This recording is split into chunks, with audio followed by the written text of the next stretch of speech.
Good evening everybody, welcome to the studio this evening. Right, excuse me, I have just spent 20 minutes sneezing virtually non-stop, which isn't particularly pleasant. The muscles in my chest now ache somewhat, but hopefully it's gone for the moment. So I'm going to do a little bit more on Theo the kitten, at least for a while anyway. So let's heat up this pen and we will carry on. So this is all about lowering down the temperature.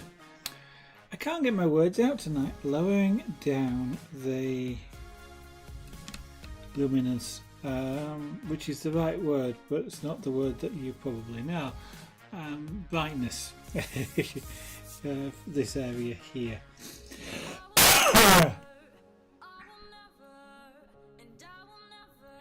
And thereby create a little bit of shape in the face as well. I'm wondering whether to actually put my other glasses back on, but we'll see how we go with these. You know what? I'm going to need to get a tissue. Excuse me.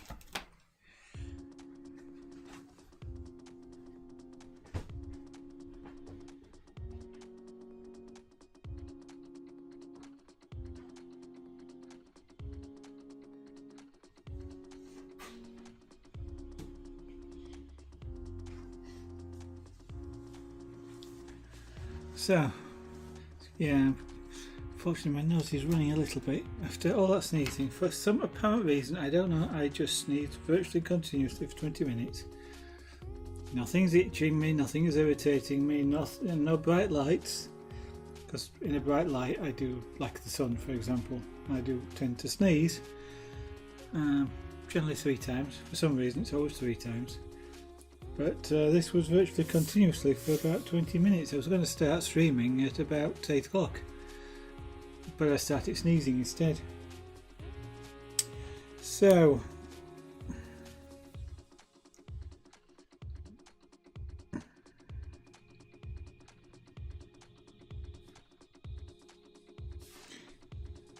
we're still a bit too light around here, so we need to lower that luminance. Luminance is a term used in video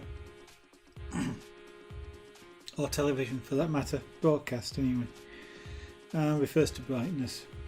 Luminance and chrominance. We always used to call it luma and chrome.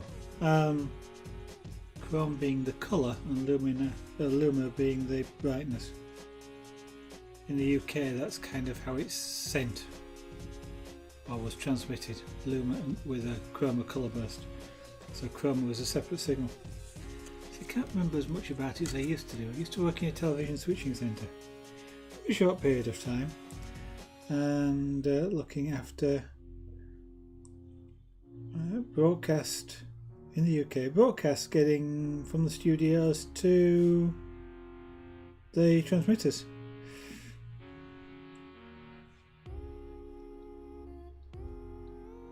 That was fun. So that was back when there were 3 channels and then there were 4. Used to have a monitor on all the videos going through the switching centre, which is quite good fun because a lot of the regional, what was called playout, used to be sent to a local studio in advance and then would play out over there from them on an evening. That was especially the case with things like in the UK the independent television ITV networks, because that allowed them to insert adverts. But that meant you quite often got to see the programmes early, no sound. But with some of the things you know, either when there was like on-screen captions and things, you could have, and actually we could get sound on, we could pick sound for a system, so it wasn't as easy, but you could actually then do something like actually hear the questions on University Challenge before they were broadcast. So it made you look really intelligent when your programme was on, because you could then just give the answers.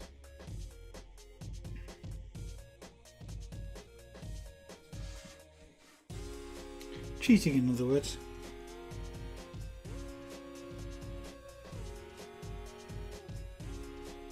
Not an easy job though. Might sound like quite fun working in the switching centre.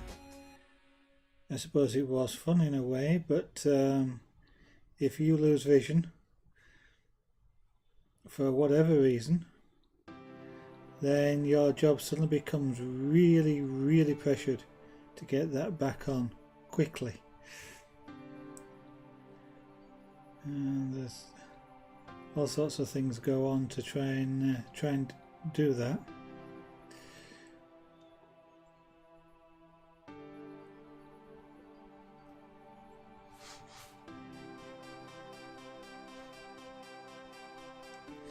Right, so we're reducing the brightness of this area. We're probably going to add in some more markings as well, I think.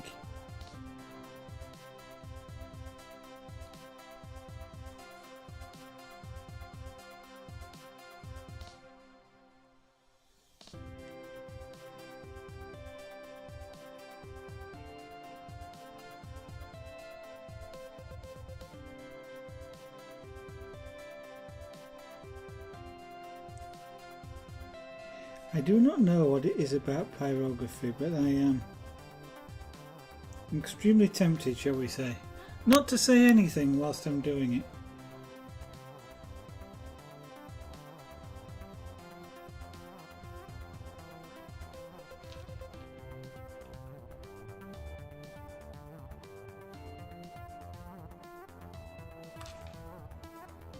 For some reason it always prompts me, it kind of prompts me or encourages me to just be silent and just to concentrate on the pyrography. I don't quite know what it is about pyrography that does that. Every time I do it whilst I'm broadcasting, I have a tendency to do the same thing. I mean, when I'm not broadcasting, I don't necessarily notice it because I don't talk to myself, or not very often anyway. I do sometimes tell myself what I'm doing if I'm trying to work out what it is I want to do. So I will give myself a commentary sometimes, but that's not very often.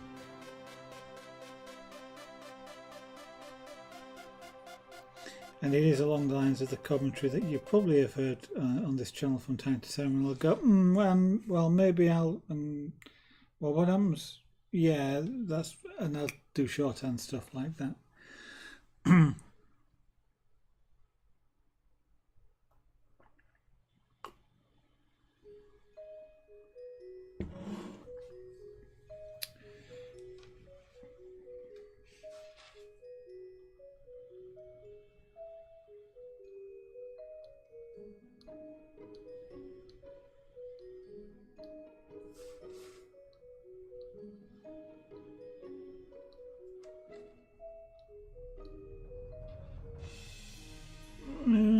Okay, we're not running too hot, it's good.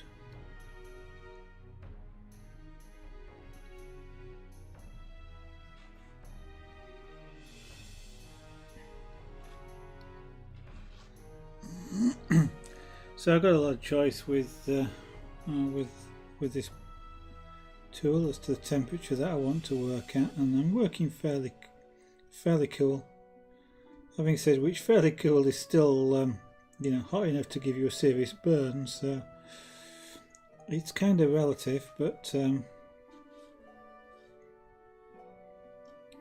know, so the tip temperature here is, one of these days I'll actually get the thermocouple out and measure it, but well in excess of 100 degrees.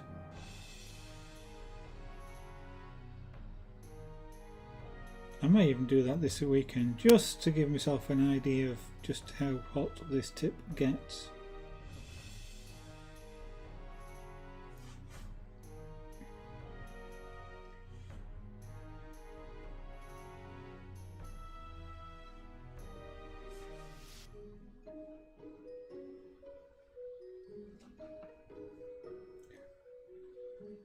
So welcome to anybody that's listening or watching even.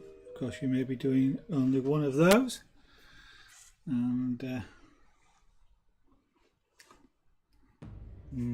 thank you for being here. Hello. That's a wave and a hello. So if you're watching you'll have seen the wave, if you're listening you'll hear the hello, and if you're doing both you're doubly welcome.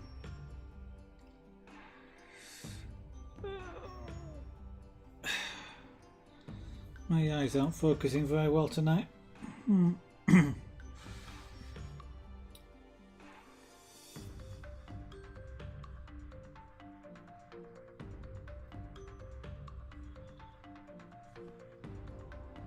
So we are gradually here approaching sort of final colour, and as I do that I want to make sure I start to smooth things out more, if they aren't, that is.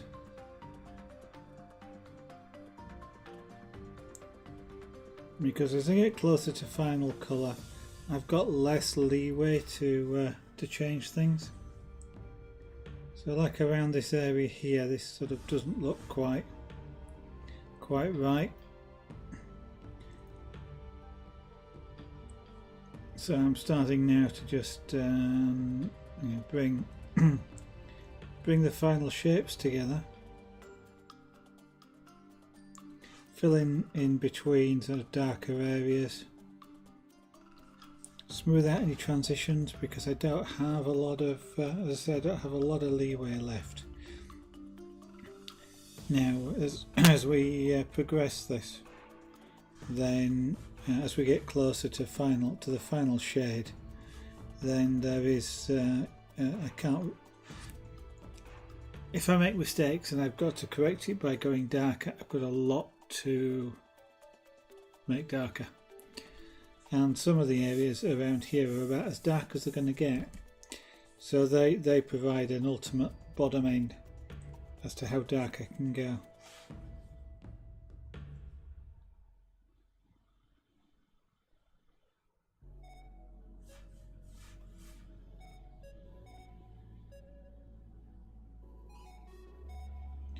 So it's Friday and it's a bank holiday weekend here in the UK.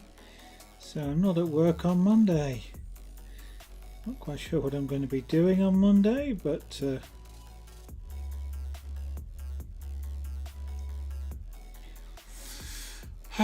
it could be something as exciting as rendering videos.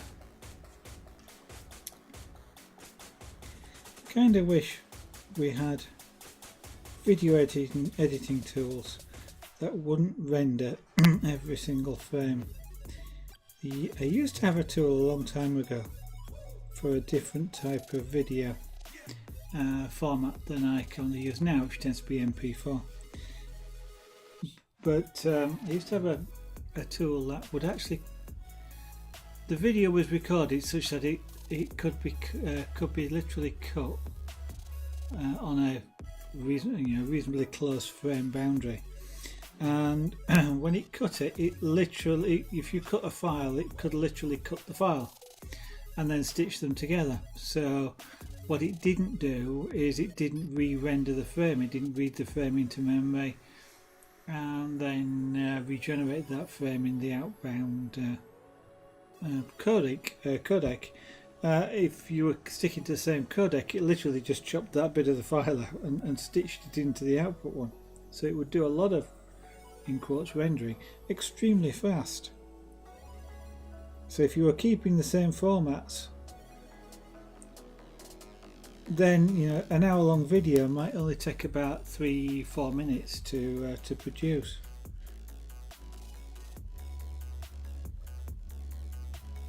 Which would be fantastic when I'm splitting up 2 GB files into half-hour chunks. It takes quite a bit of time to do that. I mean, it only takes about 15 minutes to render a 30-minute video, but it's still 15 minutes. And to some extent, I don't need to format convert it. Okay, I guess I'm mixing music, so the soundtrack has to be remixed. But generally speaking, the video, I'm not. I top and tail it. Put a header on the front, put a tailer on the back, and then just chop up the video. So if I could do that really quickly, that would be really nice, because at the moment it takes such a long time, relatively speaking, to chop up a 2-hour video and then upload it to YouTube, who is going to convert it into their own formats anyway. It just sort of seems such a waste re-rendering it.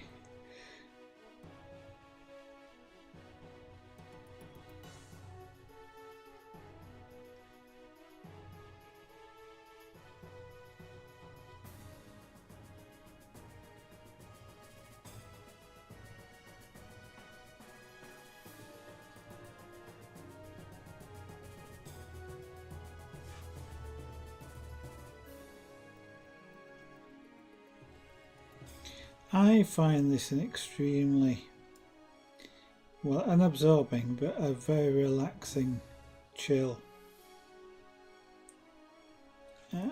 hobby, art form, craft, however you want to describe it, to do. I can get lost in it very easily, and time just vanishes. 2 hours can pass extremely quickly without actually noticing it. Unlike some of the other crafts, I mean, if I do things like the... Sorry, I don't know that. Why would you know that? Because I'm not talking to you. Oh, that's one of the Home Assistants, which you may have recognised the voice of. She occasionally talks back for no apparent reason, since she's not been given the wake up words, so...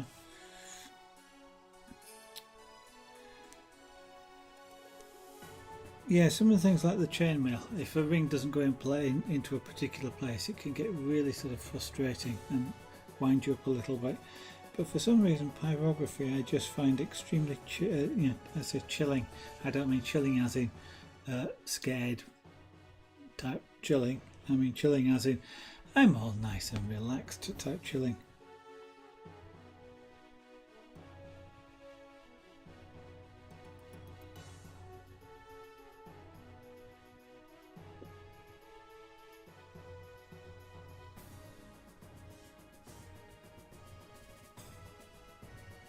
Yeah, that looks...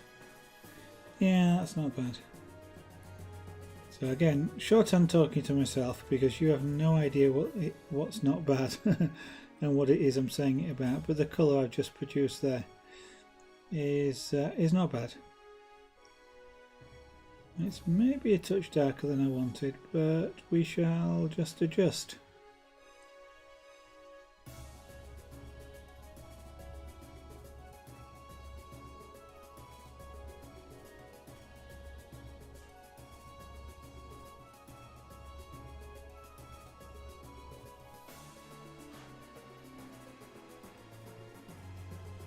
Yeah, that's okay. So that's given me a colour reference to keep that shape. I'm going to need to still do the same thing, which is to adjust around here. The shading does a lot to tell your brain the shape of things. So, you know, getting the right levels of shade, or the right contrasting shade at the right points, is really important to making an image look three-dimensional as opposed to looking flat. So things like the slight lighter area around here is part of the cue for your brain to see this as higher, or the corner of something, which of course it's kind of the corner of his cheekbones as it goes into the side of his face. It's not quite in the right place I want it, but we will adjust that.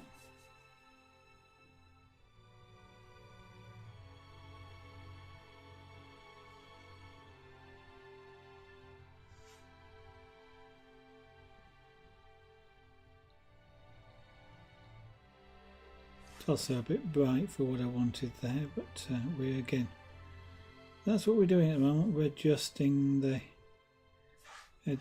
colours.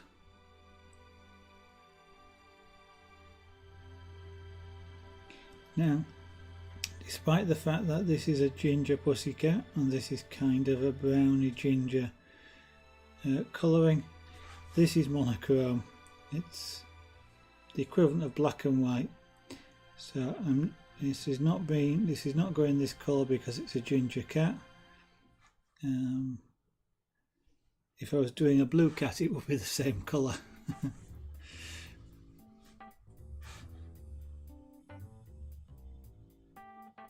And yes, you can get blue cats.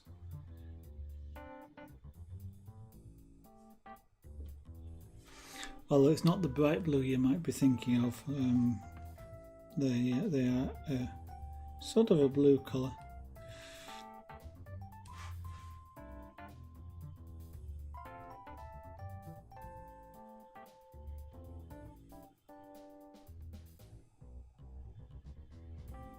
So because I'm area filling, one of the things I'm concentrating on doing is making sure that strokes overlap each other, ideally by about 50%, and that gives you a consistent smooth colour without lines in it.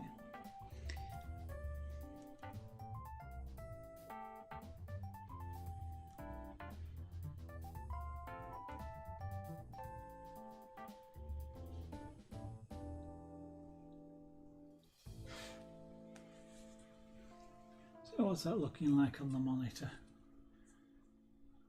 I might have to switch glasses to see it on the monitor, but that's looking okay. One reason for looking at the monitor is it gives me a better view of this image. It's the equivalent of sort of looking at it from across the room. Even though I am looking at the monitor from across the room, the monitor gives me a different perspective. And gives me a perspective more like if it was hung on a wall and I was standing across the room looking at it.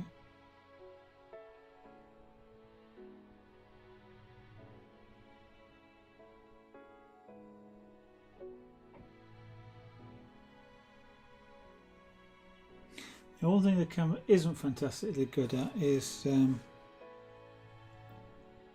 brightness. This camera has actually got auto white balance and auto brightness turned on, and that's mainly because, generally speaking, it gives a better broadcast image than if I manually control them. But it does tend to wash out things a little bit as well. It overcooks it. If I'd got a lot more lighting in here, then I would be switching it to a manual. But from a camera perspective, we are working in what is quite a dark environment for the camera.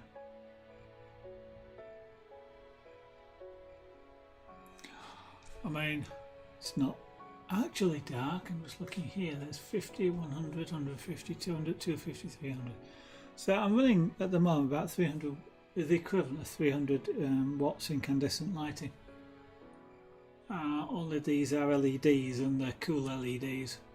So I'm actually running 33 watts of actual power, which is a heck of a lot different to 30 to 300. LEDs are wonderful for their power reduction capabilities.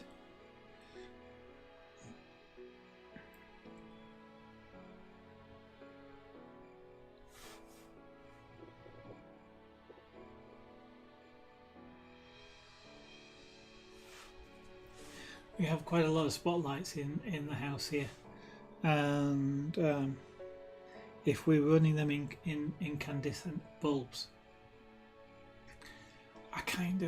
the electricity bill will be 10 times what it is now. So the LEDs are taking 1/10 of the power, which is absolutely fantastic from my perspective because I've got to pay the bill.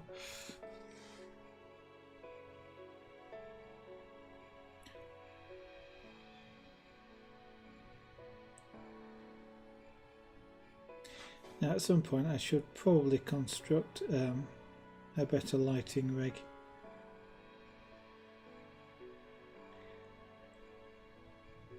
One of the important things is going to be to get non-diffuse, to get actual diffuse light, and that's hard because I want, what I need is no target.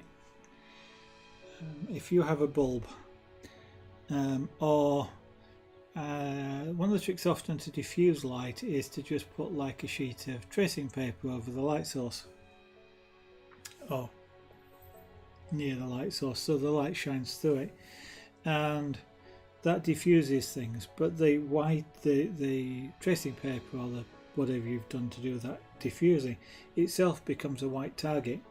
It's significantly brighter than everything else around it. And when you're doing pyrography, which shines, is reflective, it shines. You can see the lights reflecting off, which is why I'm working rather dimly actually, because I'm not. Most of the lights around here are pointing at things like the wall or to one side, so that you don't get a reflection. I mean, you can still see some of the glare down here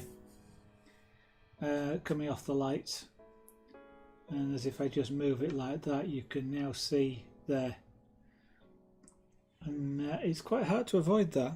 And being able to lower the gain on the camera will help, but that requires a substantial amount of light.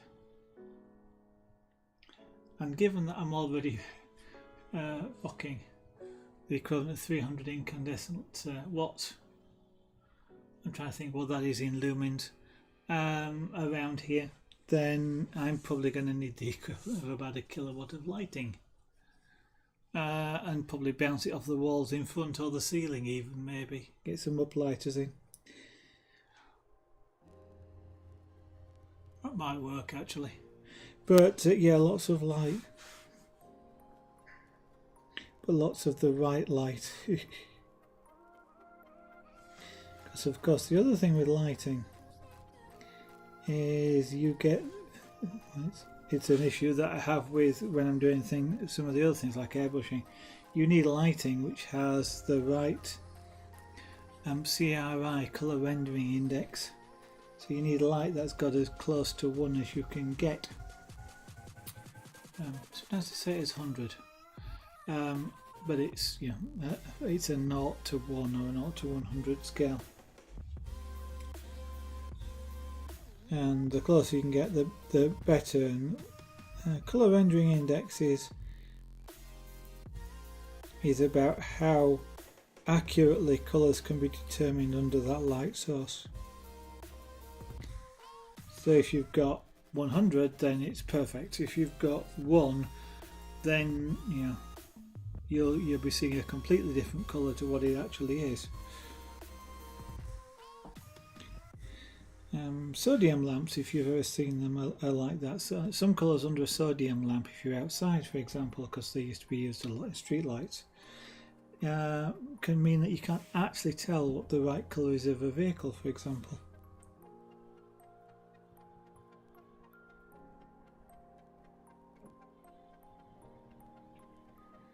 Now for something like this, colour rendering index 1 doesn't matter a fantastic amount. For viewing something like airbrushing, it helps, but it doesn't matter a fantastic amount. Where I do notice it a lot is, and I don't have any here, but some of the chainmail rings. These are niobium, but and these show up correctly. But I do have some purple ones, and they always show up blue. Now they are better with these cool white LEDs. So colour rendering index of the light is getting involved, and the camera as well. The camera has involvement because lots of people with this camera actually have a lot of problem with purple showing up as blue.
all the crafts that I do, I don't have this problem of wanting just to fall silent while I'm doing it.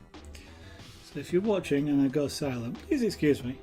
Feel free to prompt me in the chat if I do that. I will notice chat scroll up, so hopefully I will realise that that's what's happening. So if you're out there, feel free to get me to prompt me that I have gone silent again. Of course, give me a couple of seconds in between sentences. But so what's everybody doing for the bank holiday?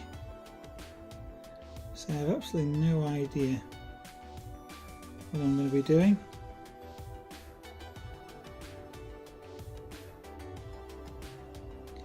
Or indeed if I'm actually going to do anything at all. I mean, I may broadcast, I may not. I may play a game, I may not. I may do some pyrography, I may not. I may do some 3D, build a 3D printer, I may not. I may actually even fly a model aircraft, well, a helicopter. And I may not. It might be nice to get them out, them or the truck. Mind you, it'd be nice to finish the tank as well. We shall maybe have to do some of those things on stream, especially the tank. I am sure that will cause a lot of people to watch, and that would be fantastic.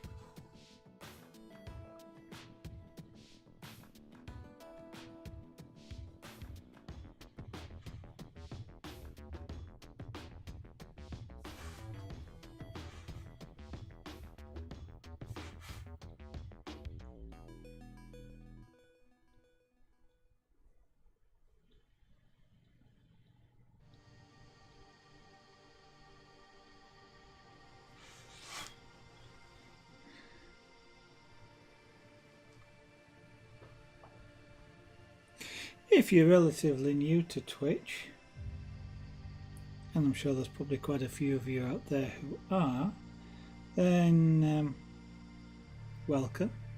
You are obviously watching the creative section, which seems to be growing quite a lot at the moment in Twitch. It's been going for a little while now. I'd say a little over sort of 2 years maybe.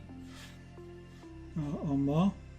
I wasn't here at the start of it, I can say that, but I do know it's been here more than 2 years.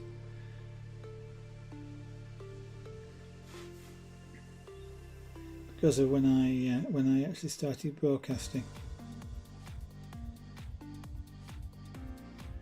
And creative is quite a wonderful section in that respect for the amount of things that you will find people doing. There is, of course, a lot of art,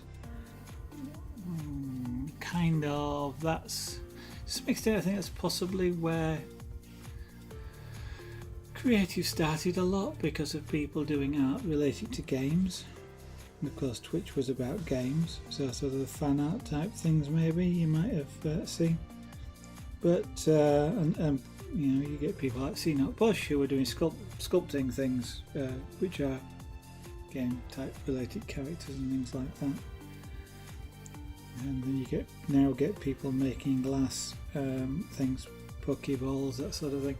So there's an absolute fantastic amount of very interesting stuff being done on Twitch Creative, which is directly game related, but also there's a lot which isn't. It's just purely creative from the perspective of being creative.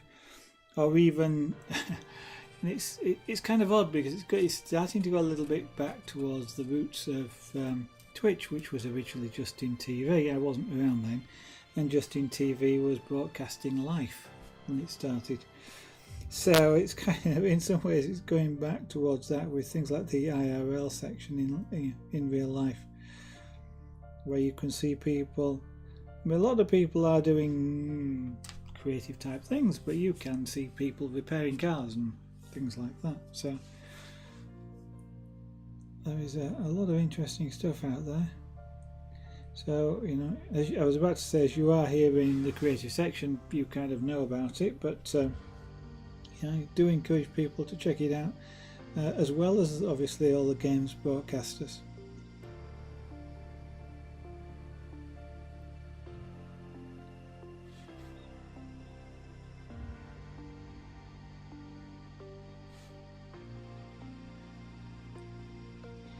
And I would sort of remind people that are watching that broadcasting itself, something just buzzed in my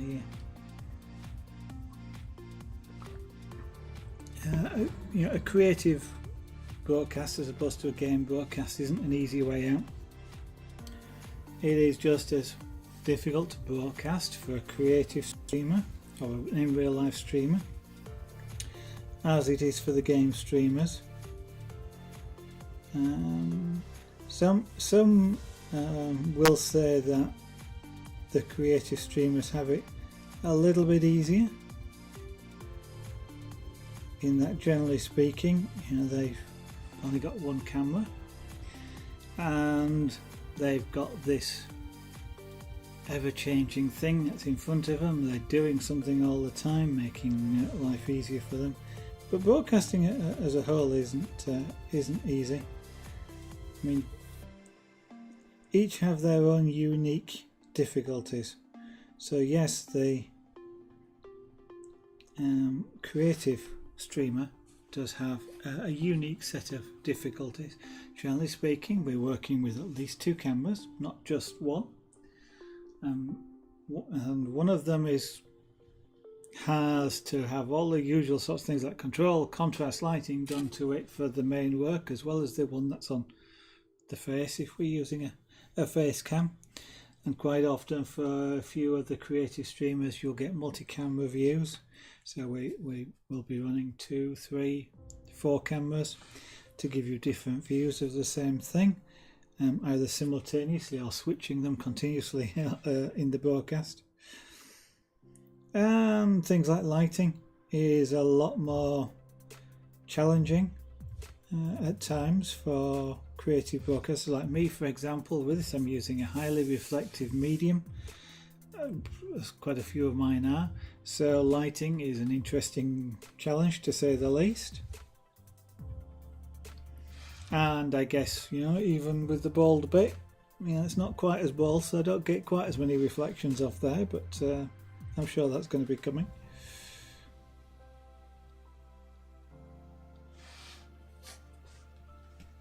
So, I'm just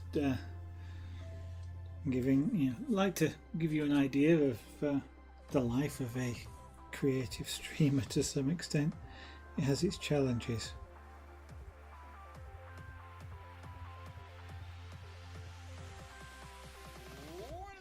So for those of us that are streaming creative, say hello from time to time.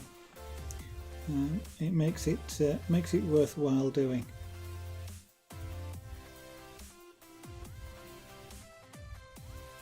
Now this is a lighter area just underneath his eye, and I want to just turn it a little bit. I don't want it natural wood colour. That looks too bright if I do that.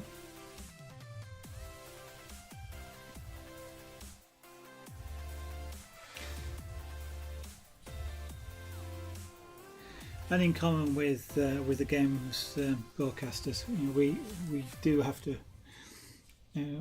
buy all our materials and things. So whereas games, it's quite often you do see some streamers that will say things like, creative streamers don't have to go out and buy games, and you'll see the creative streamers saying, that they have to buy all their paints or whatever, which the games streamers don't have to buy. And to some extent both are correct, but we both have our broadcast materials to purchase, and they are of sort of comparable cost to some extent. I need a reasonably powerful computer to run 2 cameras. This piece of wood is a few pounds. This pen is tens of pounds. The control unit is a few more tens of pounds. The tip itself is £2 or £3 just for the tip, so these are, there are comparable costs. So don't think any of us get it cheap or easy for the type of broadcasting that we do.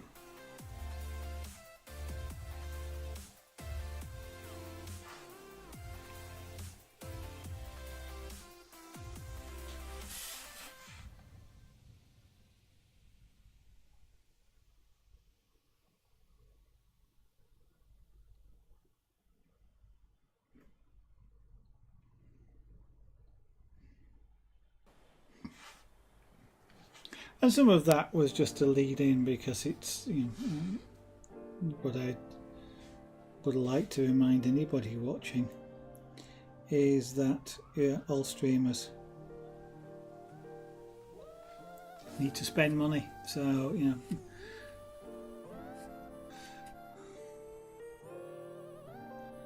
and we do it because most of us do it because we like doing it, so be kind to us. But the other thing I was going to say as well is that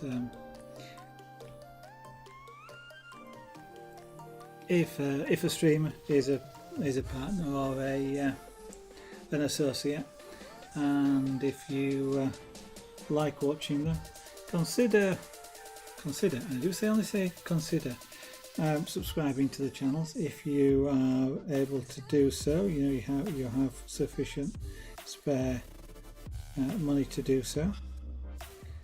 Then consider supporting the channels, because all of the streamers, that does help enormously. Lets them do more, create more content by buying more materials, getting better equipment and that sort of thing, to produce better streams. So do consider them. And if you, for example, have a Twitch Prime or an Amazon Prime account, don't forget you get a free subscription each month, which you can use wherever you like on any of the partner or channel or associate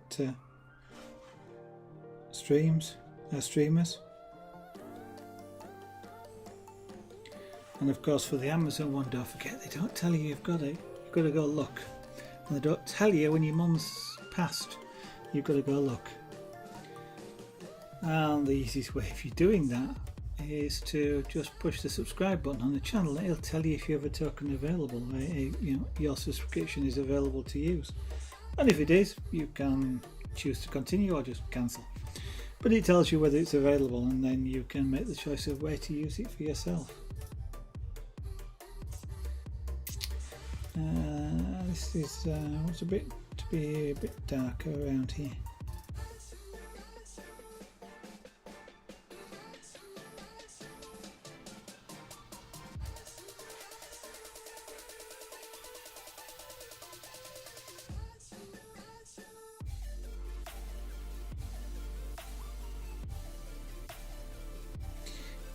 One of these days, I'm actually going to try.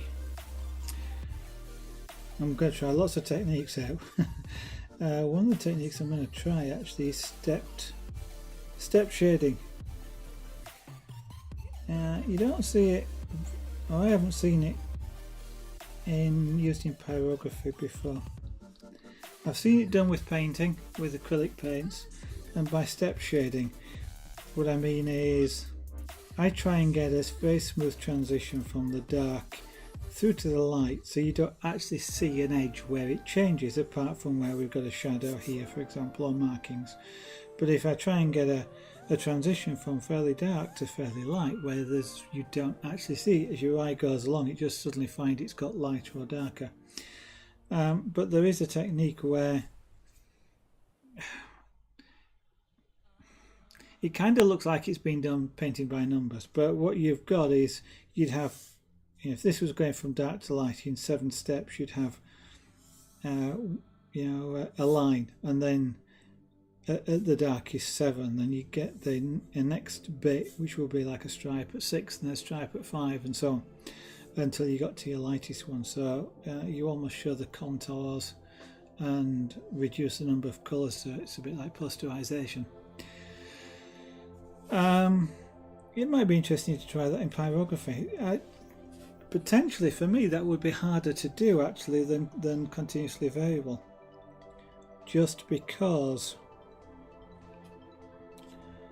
you need to see where all the transitions are and the bandings are, and be able to sort of draw them in first almost, and then overdo with the pyrography.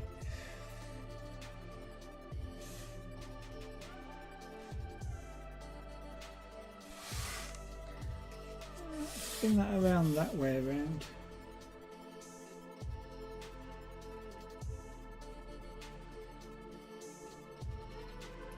Yeah, now I need to darken this area here a little bit more, less than this, so that you see it curve around. And I've got to do up here at the moment. This is a very light area around here. That's not so bad, although I don't like the transition to there, but it's not so bad from the point of view where it's the light source location, or a light source location. This area around his muzzle is a bit too light now at this side. That one's not so bad, but I do want to tone it down a little bit.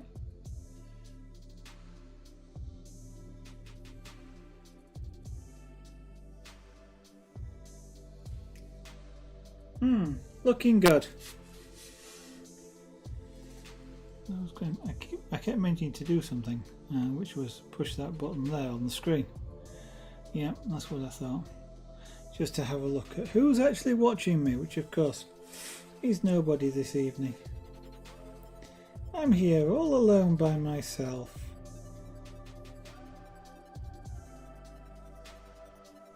Suppose I could always look at the stats to see if anybody's actually dropped in, but eh. I'm broadcasting because I want to broadcast. And one of the reasons for that is by broadcasting I'm doing art, which I enjoy very much, otherwise I wouldn't do it. But despite enjoying it very much, sometimes I just don't do it. It's often easier just to sit down and watch a YouTube video or watch a Twitch broadcaster instead of actually getting on and doing it for myself and doing art or crafts, whichever is appropriate. And broadcasting is one way to actually, I could almost say, motivate myself to do the art.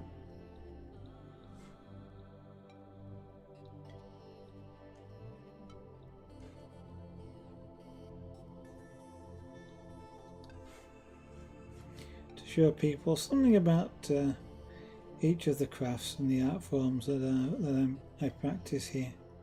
They're all, I won't say unique from that perspective, but they are all different. There's quite a range of crafts that I do, and hopefully it gives people that are watching some ideas of what they might want to do themselves. I mean, we generally have been doing 6 just recently. Well, not just recently, but over the streaming career so far, I've done at least 6 different regular art forms whilst I've been broadcasting. There's been chainmail, making jewellery, the sort of thing that you're seeing on my arm here, and you keep seeing in pictures on the left here. These are all pictures of things that have been done on stream. So yes, jewellery, which includes bead weaving, cord weaving, ring weaving, and possibly some other kinds of weavings as well. And then there's wood carving, so literally with sharp chisels or even with power tools. I've done a little tiny bit with power tools, but not much, mainly for logistics reasons, but now those reasons are no longer stopping, so I will hopefully be doing some power carving of some kind in the future. We've done a tiny bit of engraving as well, but that literally was just a tiny bit, wasn't on the regular schedule of things, but I may well introduce that. It would be interesting to do some mirror engraving. That really would be an interesting thing. I've got some mirrors with which to do that, but lots of things to finish, I think, before I start taking on new media.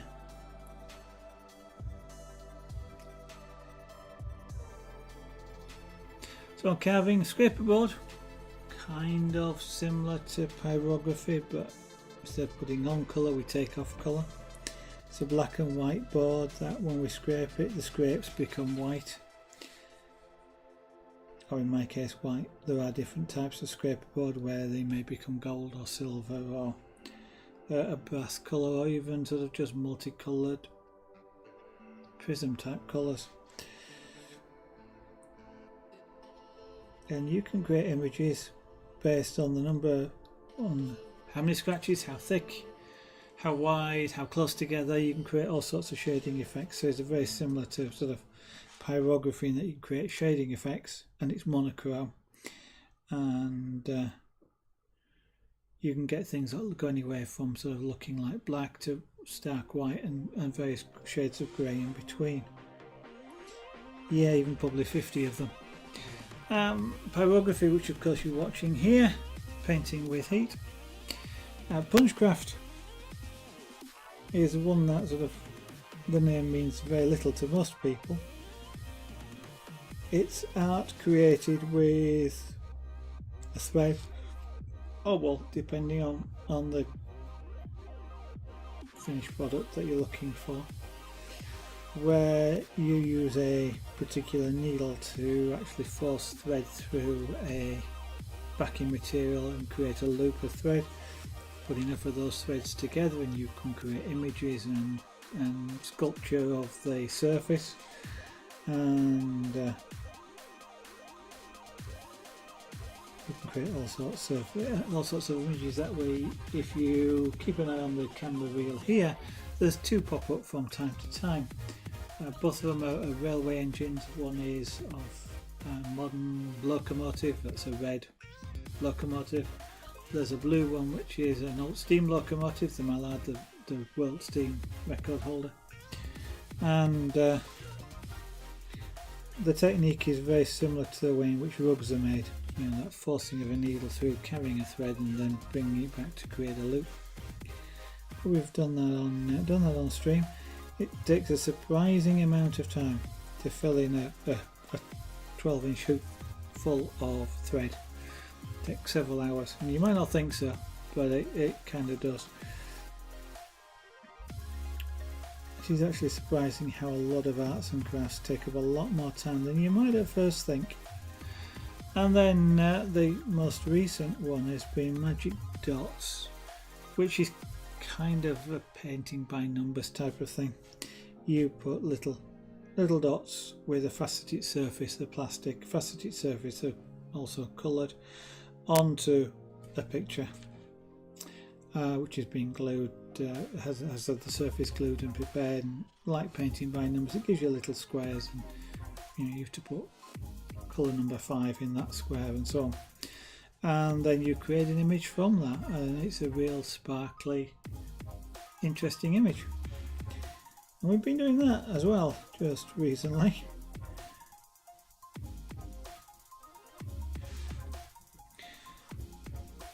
It's something that I saw. I'm probably using a clone of, or using kits which are a clone, but it was something that I saw several months ago. It got called Diamond Dots, is I think the original manufacturer name for it, and Magic Dots seems to be the clone name. Don't quite know where the magic is, unless the magic is just the sparkly effect that they give off.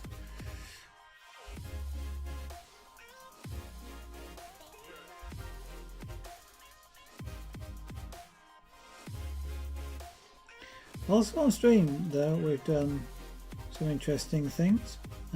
Built a model helicopter, a model quad helicopter was done on stream. And whilst it wasn't flown on stream because you couldn't fly it in the studio there, I possibly could here, but I wouldn't. It's a bit, although it's small, it's a bit big. I don't know, it might be okay in here. But when you first fly any model like that, it's always good to do it where you've got lots of space. You don't really want it bouncing off walls or windows if you can avoid it.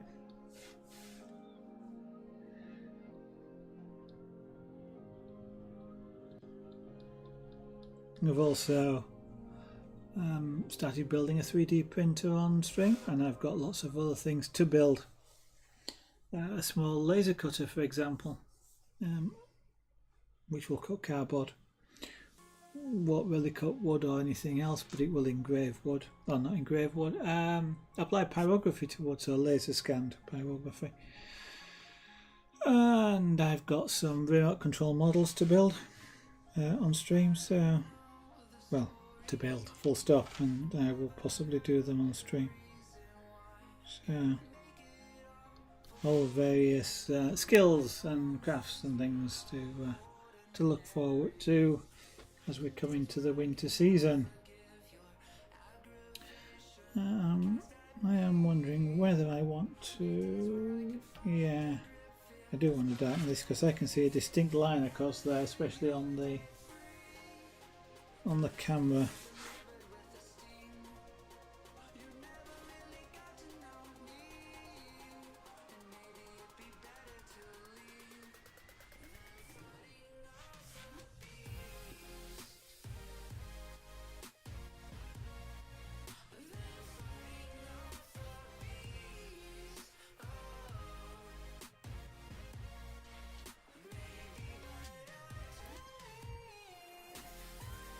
Now I'm getting a little bit of spotting here where the pyrography is causing just little bits to go browner. Pen control is something you have to learn. At a reasonably low temp, well, at any temperature I guess, but unless you're after sort of just really black and white lines, where your pen control does not need to be as accurate as it might otherwise be. You know, it's that pure black and white is almost all on lines of just using a Sharpie marker, and it's always black or always a solid colour. You never need to worry about it. When you're working with multiple shadings, or you want shades which are not just pure black, so you can't necessarily use high heat, or if you do, you have to use speed. But the pen control to get what you want down on the material is where there's a lot of skill goes into it on things like pyrography. Understanding how the tool that you're using works in terms of just what you need to do to get the effect that you're after. Like me trying to fill in a space there, which is quite difficult because it doesn't want to change colour. And so I've got to tip the pen up, because if I put it flat on, then the areas around it are going to go brown like that one has, which I really didn't want it to do. So now I've got to blend that as well. Now then, is that...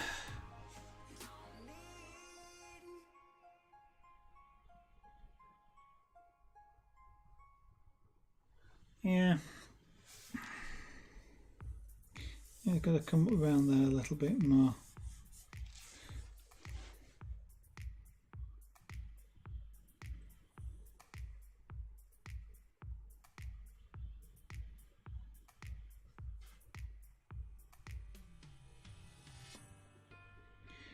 The shapes are wrong.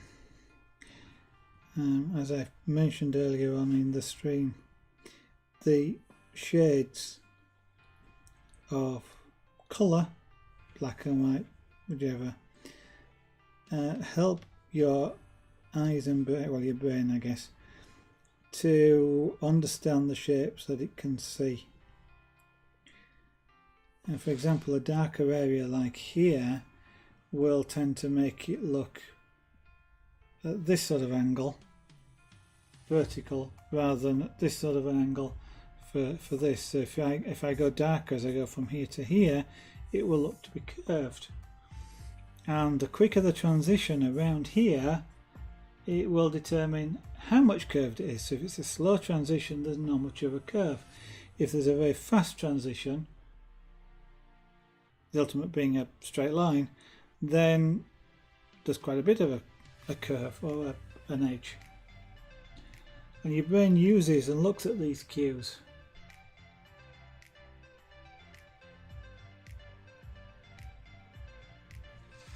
And faking those cues, which is what I'm doing by shading, is part of what creating a pyrographic image is all about. Making it look three-dimensional without it actually being three-dimensional. I mean, the piece of wood is three-dimensional, but this image on top of it is so thin. And so technically, I guess you can, it's not truly two-dimensional, but it's as close as we're gonna get.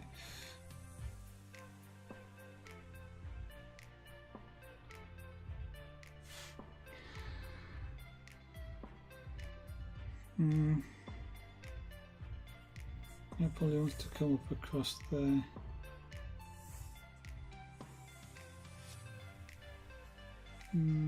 There. And like that. Okay. Yeah, so about there. Okay, I'm studying. As part of doing this, I'm studying a reference image. So a picture of Theo in sort of close to this pose that is in here, which helps me, helps me see how the light falls.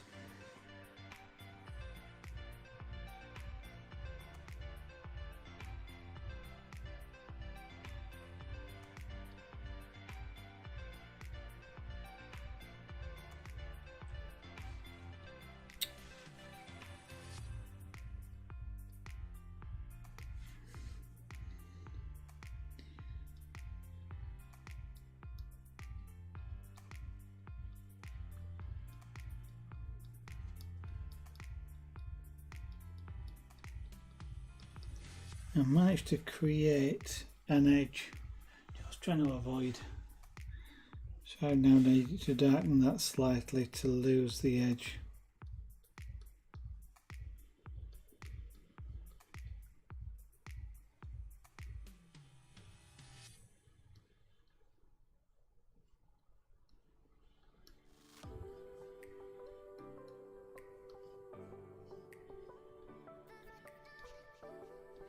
To darken that, I need to bring that down here as well.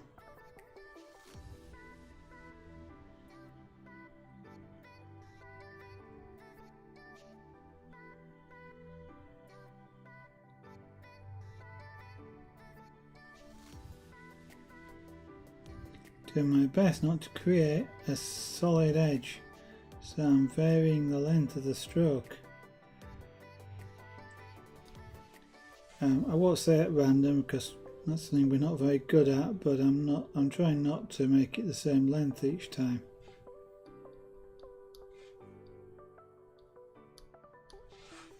So how does that look?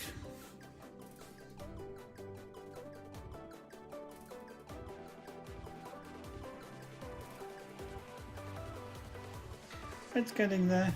It's definitely getting there. But I think that what I'm going to do Yep, I thought so. What I'm going to do is I'm going to stop there for tonight. I've done about an hour, but I'm just not particularly feeling like I want to continue with this. I'm getting a bit of a stiff neck for some reason. So I'm going to, what we'll be doing on future streams with this is this colouring down here is to be made darker to match this. And the whole area around here, this side, the whole lot basically still got quite a bit of work to do to the face, but it is getting a lot closer now. We're starting to get the right colour distributions. This is roughly about right. This is a bit light around there. That's not bad. This is too bright, and this sort of chin strap effect is too bright as well on these areas here. That I'll probably leave as an artistic what would I call it, fade out, an artistic fade out, so just hint at the medallion for example and some of the markings on his chest. But anyway, I'm going to say thank you for watching.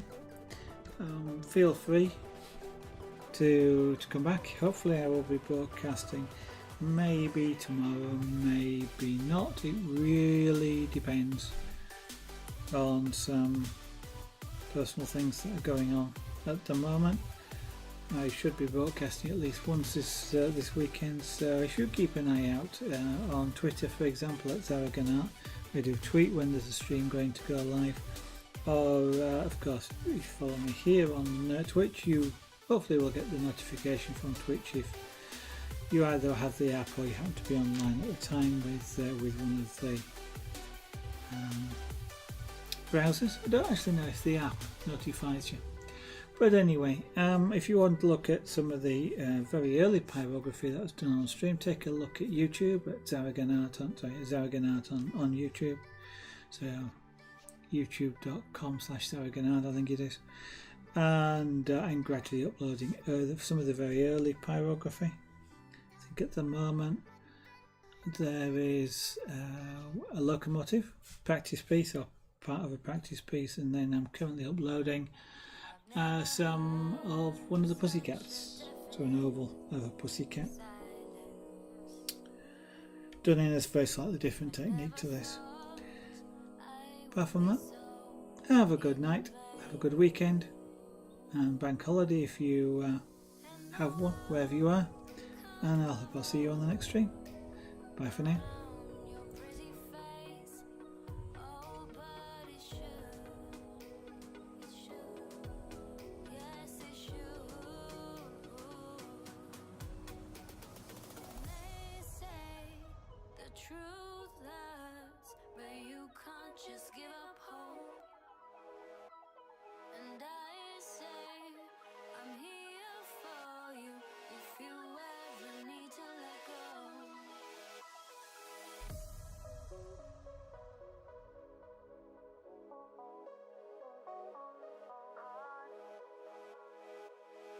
Thank